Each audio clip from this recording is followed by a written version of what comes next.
আসসালামু আলাইকুম প্রিয় দেশবাসী।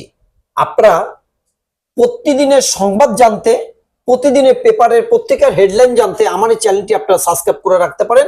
প্রতিদিন 10টা থেকে 10:30টার ভিতরে বাংলাদেশের জাতীয় পত্রিকার শিরোনাম নিয়ে চলে আসবো আপনাদের মাঝে। যেমন আজকে রবিবার 16ই আগস্ট বাংলাদেশ প্রতিদিনের শিরোনাম নিয়ে চলে আসছে আপনাদের মাঝে। আজকের শিরোনাম হচ্ছে বিএনপির আপত্তির 10 প্রস্তাবে সংবিধানের উপর জুলাই সনদকে প্রাধান্য, 8 অঙ্গীকার 84 প্রস্তাবনা, গণ অভ্যুত্থানকে দেওয়া হবে সাংবিধানিক স্বীকৃতি। কারো শক্তি নেই নির্বাচন বন্ধ করার। জনগণ যখন নির্বাচনমুখী হয় কেউ এটাকে বাধা দিতে পারবে না। রাষ্ট্রের ক্ষমতা জনগণের হাতে। জনগণ যে সময়ে নির্বাচনের দিকে চলে যাবে কারো শক্তি নেই নিবন্ধন বন্ধ করার। প্রধান উপদেষ্টা নির্বাচনের যে সময় বলেছেন সেই সময় নির্বাচন হবে জনগণ সঙ্গে থাকলে ইনশাল্লাহ।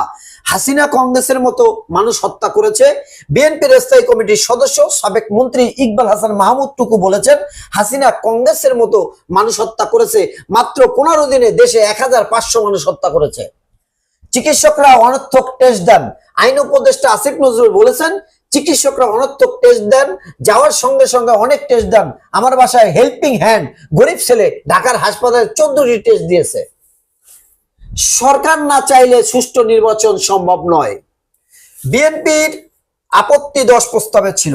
বিপিআর নিয়ে তীব্র বিতর্ক।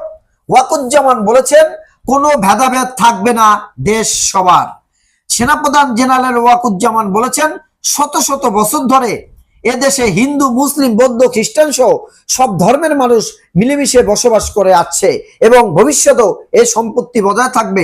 এদেশ ধর্ম, জাতি বা গোত্রের মধ্যে কোনো ভেদাভেদ থাকবে না।